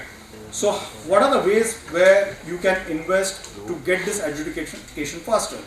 So there is a concept of visa set aside. Now it would have helped if we had the PPT, because you could see what the various categories are. But let me tell you, 20% is for rural projects. So if you invest in an EB5 project which is in a rural area wherein the population is less than 20,000 people and it falls outside the MSA, Metropolitan Statistical Area, then there is a 20% quota, 20% set aside for those investors. If you invest in a project which is high unemployment, 10% set aside. Now what is high unemployment? If the unemployment rate in that particular region is 150% higher than the national average, then that falls under high unemployment. Now you don't have to remember that. Whenever you are speaking to a regional center, if you come to talk to me, you just have to ask which category or which set aside the project is in. We'll give you the answer. So you will get to know what quota you will fall under, right? Now, another advantage, if someone is already in the US, does someone have any child, son, daughter who is already in the US studying right now, right? So if they are the main applicants, there is a very key advantage as per the new law, as per the RIA, which is Reforms and Integrity Act of 2022. So if they apply for EB5 visa while they are in the US, they can concurrently file for adjustment of status. So right now I assume they are on F1 or OPT, right? He's on F1 and other is in H1B. Right. F1 is applied for the H1B is not came in the lottery. Right. So now that's the exact point. So if you are on F1, you have OPT probably 1 to 3 years, and then you have to apply for H1B, which has this lottery system. Lottery is a lottery is a lottery, right? There is no guarantee. Now if you apply for EB5 visa while they are in the US, what they can do is they can parallelly apply or concurrently apply for adjustment of status. So it's called as I-485 application. Now what that allows the investor to do is they are not going to get the green card right away. The EB5 application needs to be approved first, and then the I-485, the adjustment of status application will also be approved. But in the meantime, while you are waiting for your EB5 visa to be approved, there are two things which you can apply for and get in a span of say 3 to 6 months. Now we'll need to see what the current timelines are, but we are seeing that approval in 3 to 6 months is an approval for EAD, which is Employment Authorization Document, and travel permit. So what are the advantages of green card? What did I just mention? Flexibility to travel, right? So that is something which that person will get even before getting the green card, while they are waiting for that green card approval. And EAD, flexibility to work anywhere in the US. So they don't have to worry as to what's going to happen of my H1B application, whether I'm going to get through my lottery process or not. And if at all I'm unable to get a job in the US after my OPT is done, maybe I have to travel back to India and be with my family, or try again and again and again until I succeed, right? So that's one of the key advantages which the new law has brought in. Now again, there are several things which are part of this new law. It has also brought in some compliance requirements as the regional center, what we are supposed to do. So any project that we apply for, we have to pay $50,000. I don't know the exact amount, but it rounds up to $50,000 for us to get the project approval. And once we apply for that, only then the regional center is able to get in investors. So there are certain things which have improved, the process is improved, the timelines have improved. That is something which makes EB5 a viable option and a faster option to get the green card for the US. So I will stop here. I will let my colleague Ranjita talk more about the company that we represent and also one of the projects that we currently have for you to just have a flavor of what we have to offer. Again, thank you so much for this.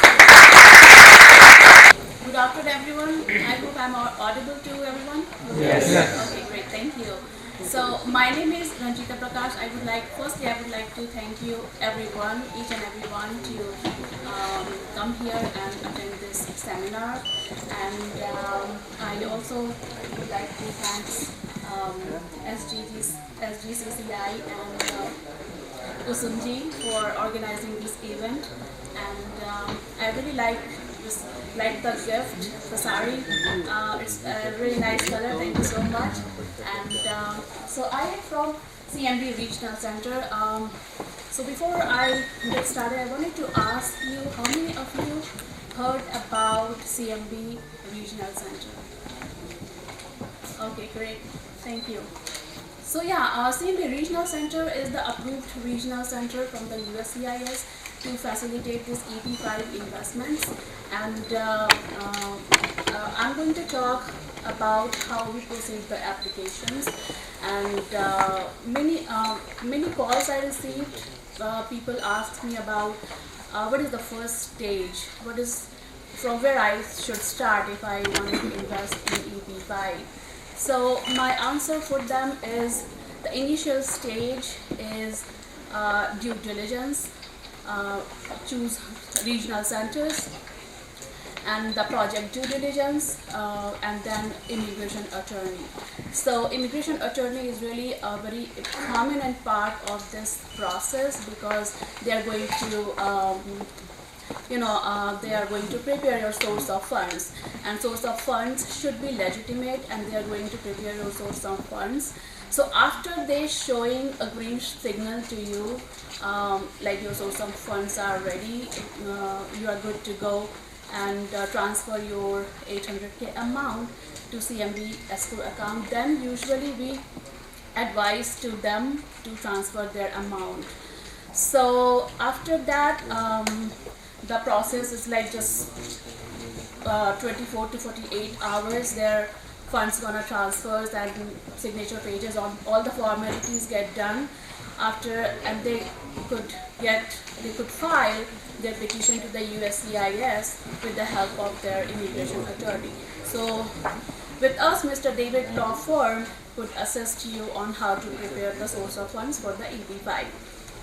Now the goal. So many investors call me like, what is the returns on this investment, how much I could get on this investment when I invest 800K amount. So for them, my answer is like, if you invest in EB5, then you could, like assume very minimal amount returns in this, because this is not the traditional amount, this is not the traditional investments actually, this is for the green card. And if you wanted to invest somewhere else, like if you wanted to invest in if you want to get the good returns, then EB5 investment is not for you, because EB5 is for the green card. So I'm sorry, I have not presented the PPT, so I just like grab the topic.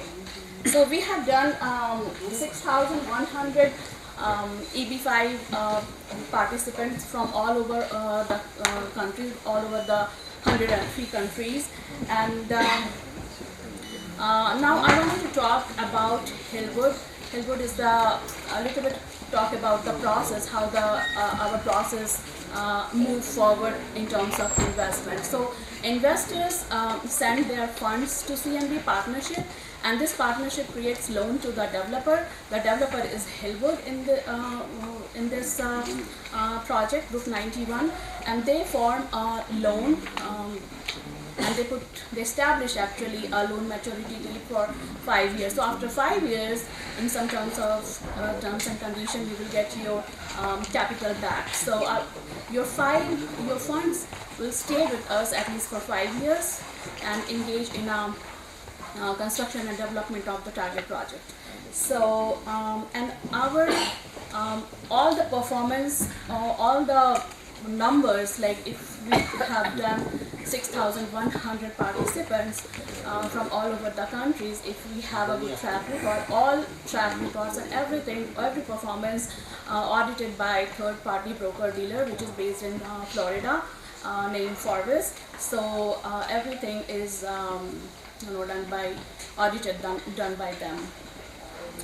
And Hillwood is again family-owned business by Perot, and CMB and Hillwood is a successful lender and borrower.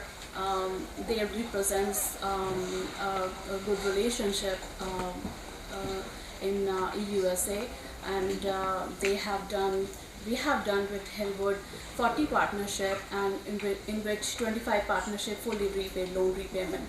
So we have, and Hillwood is again, they never failed in any repayments or any loans. So we are continuing doing business with Hillwood. So yeah, it's a very great opportunity to work with Hillwood. And about Group 91, so we have currently Group 91 project available, which is in Michigan, Detroit, and it's DTW air cargo facilities, where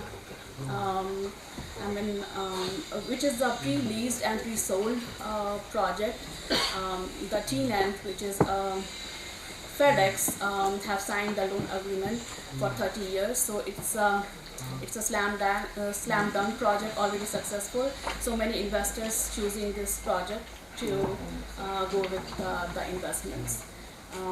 Job creation, and job creation again is a very important part. So again, I received a call, and let's say in Group 91, if there is 99 units available, then I received actually yesterday. It's a very fresh call I received yesterday, and that guy asked me if there is a 99 units available and there is like 40 gone, and how about if I am not getting proper job, like 10 jobs? Then I said, like, you need not to worry about the job creation, because job creation is the result of capital expenditure, and it starts at the very beginning of the project. So you do not need to worry about the job, because there is 99 units available and 990 jobs already has been created. So there is no anything worry about the jobs if anyone is not getting any job. So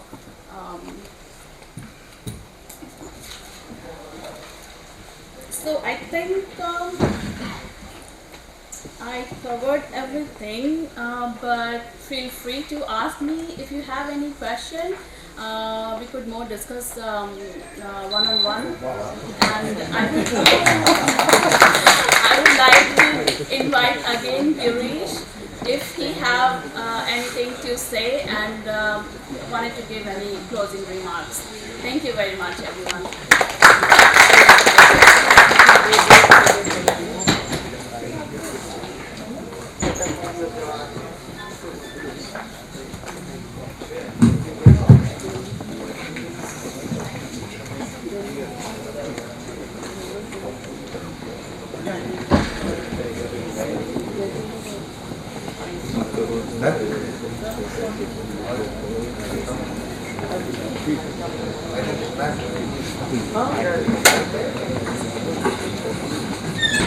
I request all the guests and speakers to please be on dais.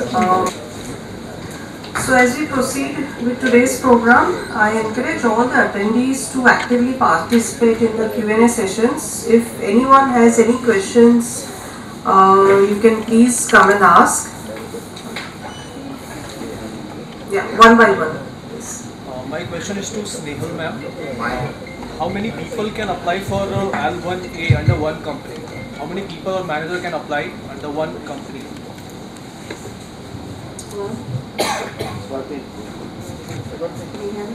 It's working. The question was how many people can be on the L1 for the company? That's a great question. It depends on the size of the company in the US. So if you have only 4 employees, you can't really justify having 2-3 managers on L1 because you don't have enough people for the manager to manage. Okay, we have very large companies we represent. We have for those, we actually have blanket approvals because they're constantly bringing people in from all over the world. So we have smaller companies that, could have 3 to 5 managers at a given time. It really depends on the workforce for the US company and whether they can sustain having multiple managers. मेरा question Girish जी से है। EB5 में जो investment है वो कब तक वापस आता है और उस पर रिटर्न क्या मिलता है?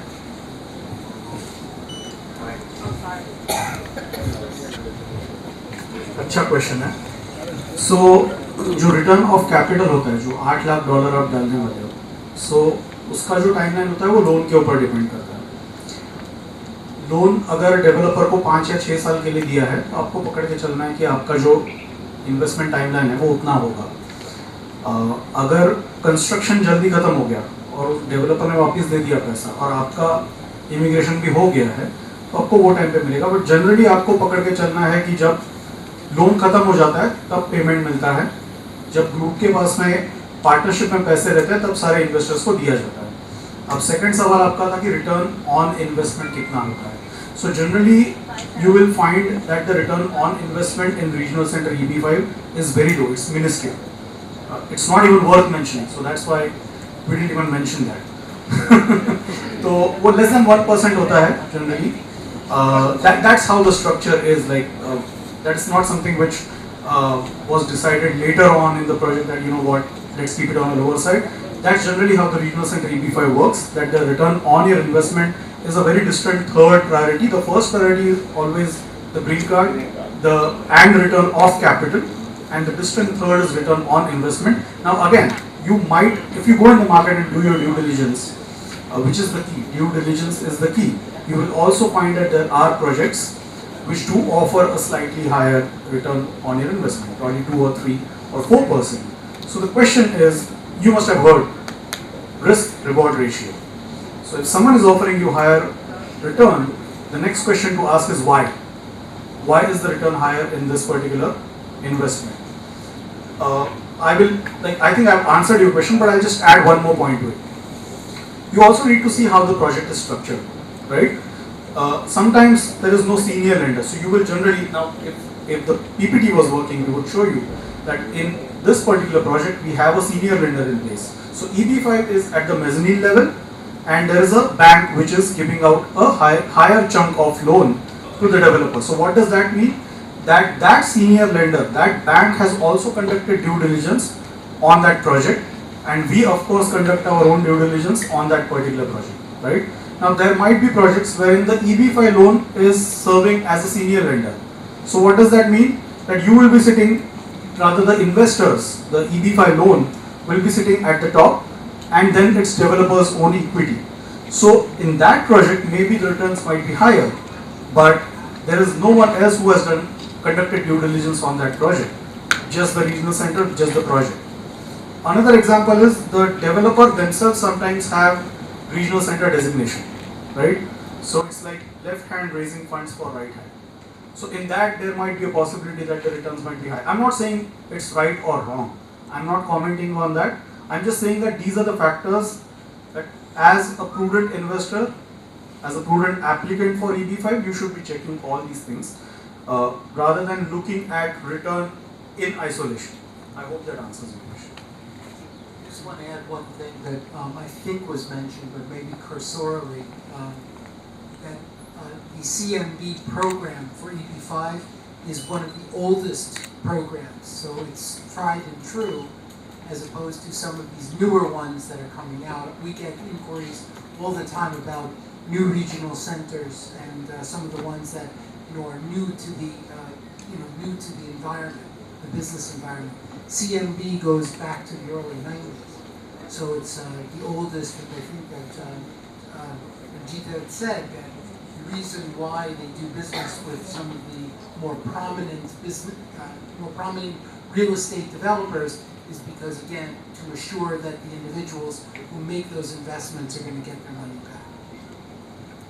दूसरा EB5 में कितने मेंबर पूरे फैमिली को मिलता है वीजा ग्रीन कार्ड या और कितने टाइम में मिल सकता है ग्रीन कार्ड, और दूसरा वो $1 लाख और $1 मिलियन उसमें क्या डिफरेंट है? Thank you. सो उसमें आप अगर एप्लीकेंट है तो आपकी वाइफ और बच्चे 21 साल के नीचे जो होंगे वो सारे काउंट होते हैं, पेरेंट्स काउंट नहीं होते। अगर कोई स्टूडेंट अप्लाई कर रहा है तो and mostly that students might be unmarried, so just one. So only that student will get the.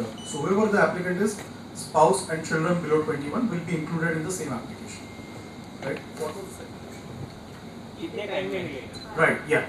So that depends where you are, right? So as I mentioned, I was explaining to this gentleman that if the student is already in the US, then the timelines might differ a bit because they are also parallelly applying for adjustment of status. So what you are saving on is the consular processing. आप अगर यहाँ पे हो तो generally हम timeline अभी देख रहे हैं कि 1 से 1.5 साल में अप्रूवल आ रहा है right now. That might change because no one has inner insights on how USCIS functions and what their adjudication timelines are. But currently we are seeing approvals in 1.5 years. After that, the file goes to National Visa Center. So USCIS will approve that, then it will go to National Visa Center, they will send it across to Mumbai Consulate. So you will have to appear for an interview, they will ask you questions, then once they approve it, you have 6 months to travel to the US. That is when your 2 years of conditional green card, conditional residency will begin. But even adding to that, what happens is, we are thinking from a perspective as to what the timelines are once you make the application, once the attorneys are going to make the application. Even before that, you have to work on your source of funds documentation, कि पैसे कहाँ से आ रहे हैं, आपके जो $8 लाख है वो कहाँ से exactly आ रहे हैं. So that analysis and that documentation takes at least 1.5 months before you can actually make the remittance. So आपको पैसे वहाँ पे भेजना है, फिर आप invest करोगे. This whole thing takes around 2 to 3 months. On a higher side, probably 1 month on a lower side. So you need to factor in all these timelines as well. But 1 to 1.5 years that I mentioned is once you make that application. I think another question that you had was, what is the difference between 800,000 and $1 million? So that just depends where the project is. If the project falls under the TEA, Targeted Employment Area, जो rural high unemployment जो मैंने mention किया. So if it falls under that, then the investment amount is 800,000. Anything outside of that is $1,050,000. Anything you want to add? The only other thing that's kind of interesting under this new law that Girish had mentioned, the RIA, which is the Reform and Integrity Act, is that the states in the past were able to designate which were TEAs and which were not. Now the federal government decides which is a TEA and which is not. So it opened the door to more of these TEAs being designated. So that's, again, a new part of the law, which is kind of exciting. Hello, मैं सब Niranjan Shah, chartered accountant. मेरा एक client है जिसका proprietorship India में है, और मेरा क्वेश्चन है L1 के लिए स्नेहल मैडम को. मेरा एक क्लाइंट है, उसका प्रोप्राइटरशिप इंडिया में है, not a private limited company, not an LLP. उसने अभी रिसेंटली एक यूएस में इनकॉर्पोरेशन किया है कंपनी को, बराबर. तो is he eligible as an employment in India because here business since 10 years in India? Okay. I don't speak Hindi, but I think I understood like a good 75% of that. I think you said if it is a sole proprietor in India who opened a what in the US? LLC? Sorry? What the LLC used LLC, in the US? yes. Okay. And so sole proprietors are tricky because when you have an individual who is the sole person responsible for the company and that person is now leaving either temporarily or for the green card, immigration doesn't like that. So For a manager designation, it's possible, not for an executive, okay? So for the L1, usually the CA will write a letter that says that he is a sole proprietor, he is working, okay? Because a lot of times they're not getting paid, it's a sole proprietorship, right? But for the green card, it's not gonna work.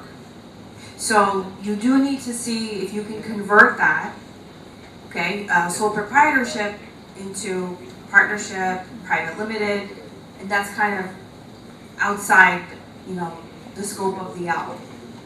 So you're talking about the 1% LLC to be converted into 2% LLC? No, I'm talking about in India. Indian entity. Yes, yes, in India. The LLC in the US can be a single member LLC, okay, which it sounds like it is. But the sole proprietor in India for the green card portion will not work.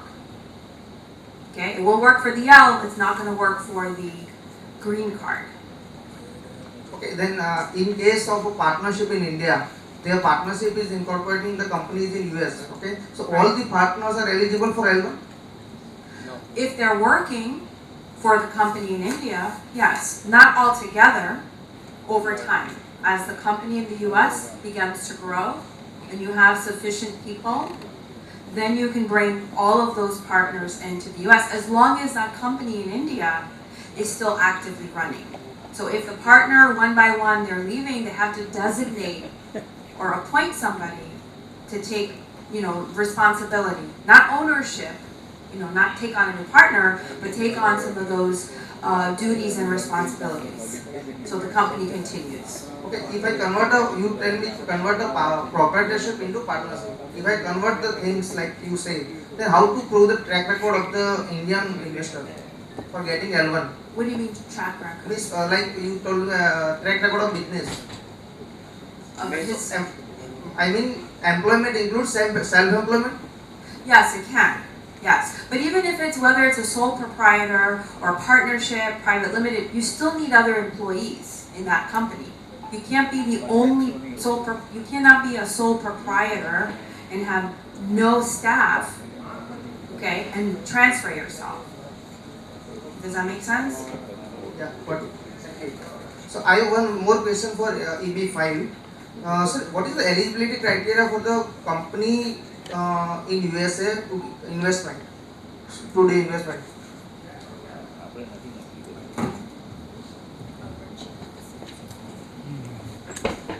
So let me get the question right. You asked about the eligibility for a company in USA. So in let's take an example. If I am an Indian, okay, I open up the companies in USA and I invest a required amount of the threshold, whatever is required. So can I eligible for the EB5 or? Right, so that would fall under the direct EB5 route, which we just mentioned, that you have to create your own business plan, ensure that you have 10 full-time employees. So let's say you have an existing business and you have like 4 or 5 employees. You need to create 10 new jobs in the US on top of those that you already have, right? So yes, it is possible. You will need to create your own business plan. You will need to essentially provide a business plan and also see where the business is, because that would decide your investment amount as well, if it falls under the targeted employment area or not, and based on that you can qualify for EB5.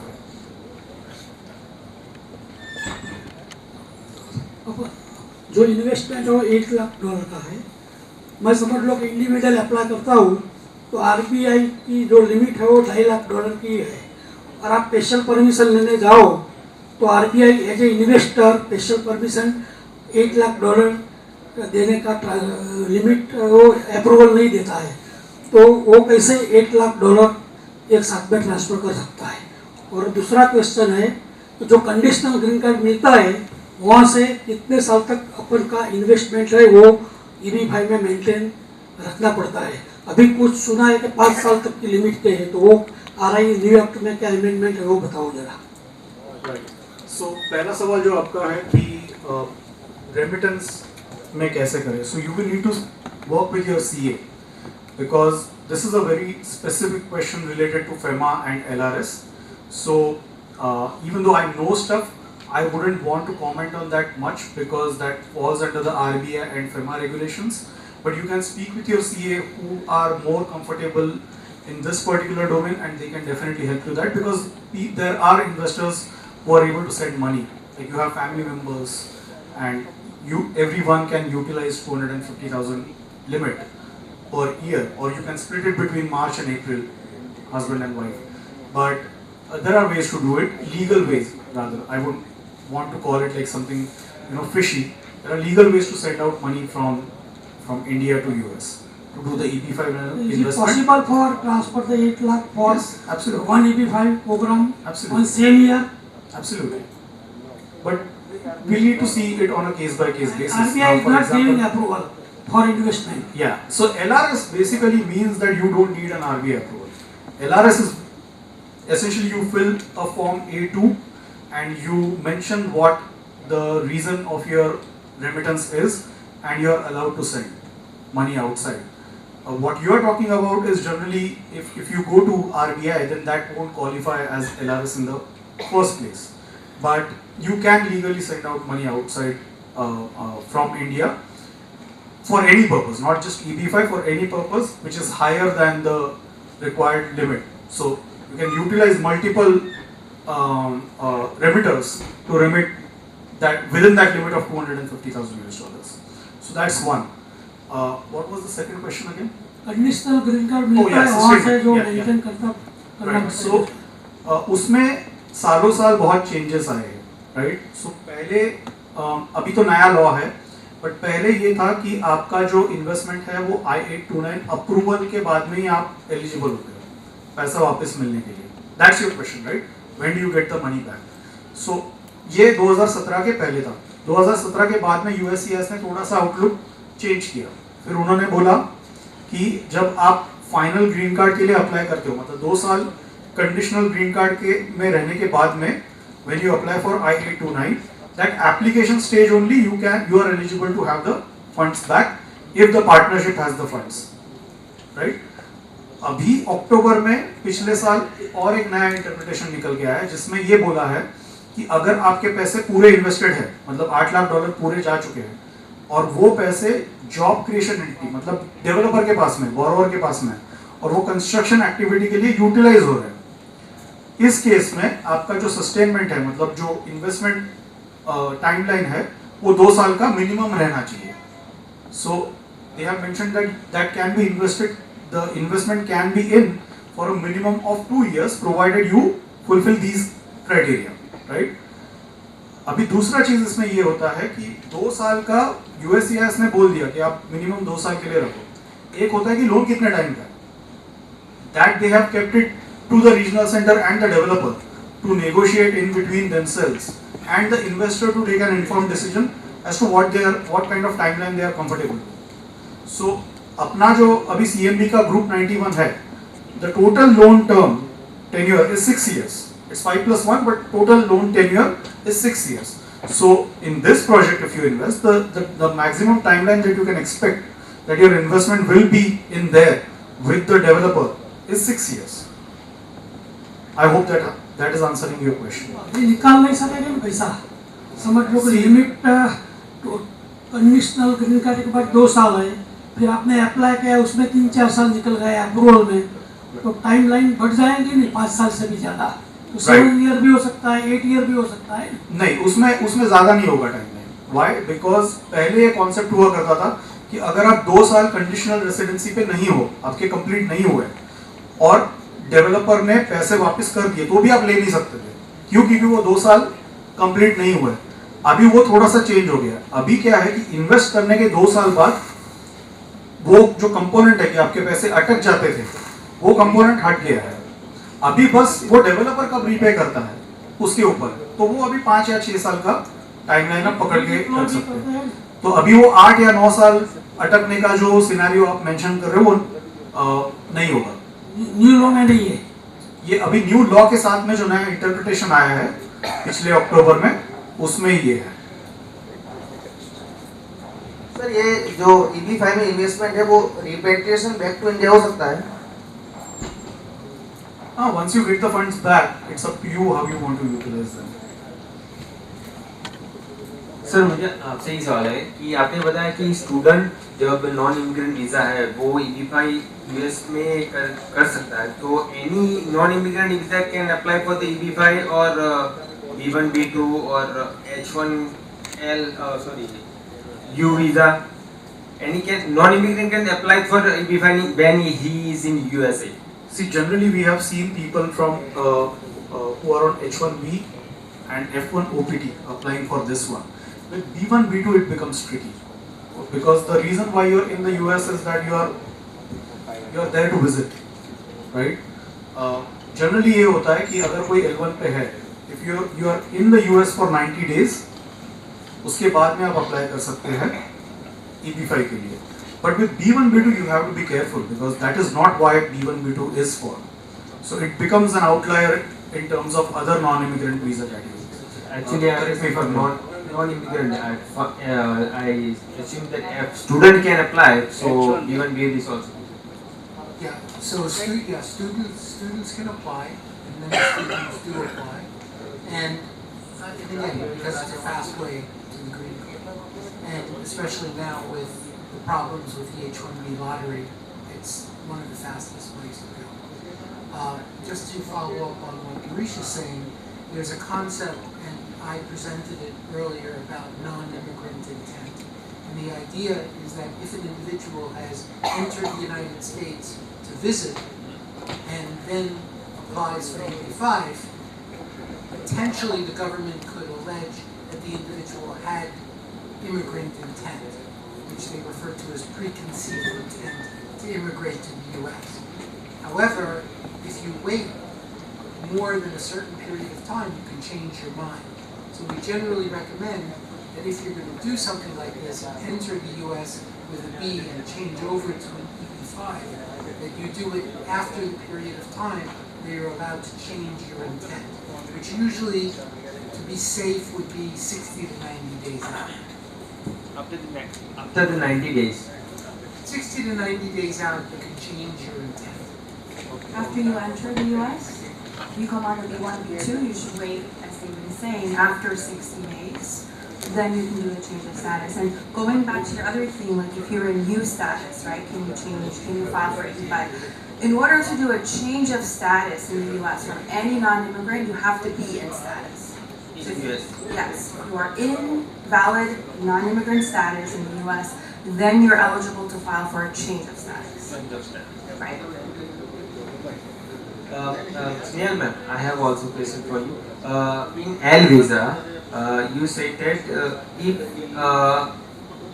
a company member, a manager or director in India can buy a company in US which is working last 3 years and own how much stock, he is eligible for L1 or not? Yeah, that's a great question. We didn't talk about that. That's like a hybrid where you have a company in India and now the company is acquiring another company, right? Yes. That situation, your foreign company needs to have at least 51% of that. Major stake. Yes, of the company you are acquiring. Because if you have that ownership, then you can demonstrate that you control India and also the new entity. And this company will be subsidiary of this company. By Yes. the funding will Correct. be gone from here, India. To the new company. And because it's owned by the company in India, it's still considered a subsidiary. Okay. Yes. Thank you. Are there more questions? Okay. Hello, my question to Snehal Batra. So I am a director of a Swiss company, and we have also office a subsidiary in USA. So for me, what are the chances to get the L1 visa? So, is there an entity in India? Yeah. There is an entity in India. Okay, because you said Swiss. I am Fine. a director of that entity. Okay. And there is a related company in the US. Yeah, and the headquarters is in Switzerland. Okay. Well, this is a great scenario because this is now a multinational organization. So as long as you can demonstrate you're working in, a managerial or executive capacity for at least one full continuous year within the last 3 years, you would be eligible for the L1. The US operations, if they are already in existence, then you're eligible for a 3-year, and you don't have to worry about a business plan and anything like that. Then I need the letters from my head office Switzerland or from US. You need a lot of stuff, yes, including a letter. So you need a letter from your employer, whether the employer is in India or the employer is in Switzerland, right? You need a letter that confirms you work for them, the dates of employment, the scope of your duties, who you supervise, and then all the proofs we talked about. Correct. I think for the details, you should take her card and take her advice for further anybody who wants to. I think this is the last question. We'll take it up during the high tea. They are here, so we'll have a one-to-one interaction with them. Yeah. Okay.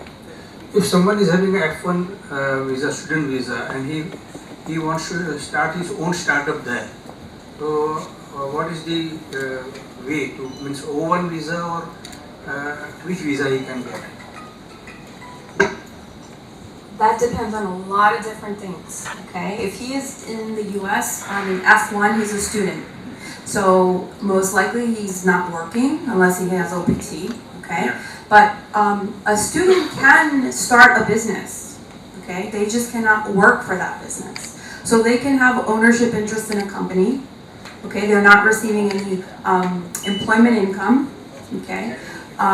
That student, if they qualify for an O1, if they meet the criteria, because it's a very high criteria, right? You have to be extraordinary ability individual in science, engineering, or even in the arts.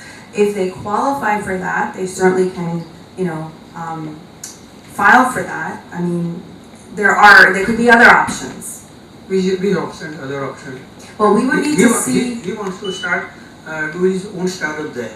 Okay, so as David mentioned earlier, there is talk about allowing entrepreneurs, individuals, to file for H-1Bs with their own startup companies.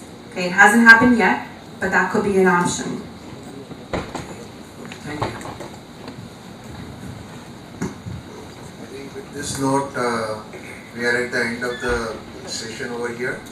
And on behalf of the Southern Gujarat Chamber of Commerce and Industry, I would like to extend my sincere gratitude to IICC Chairperson Kusum Kaur Vyas, who has come all the way from outside, and they have taken this opportunity to collaborate with us. And it was our pleasure and honor that we have hosted them over here. We are also equally thankful to David Nachman.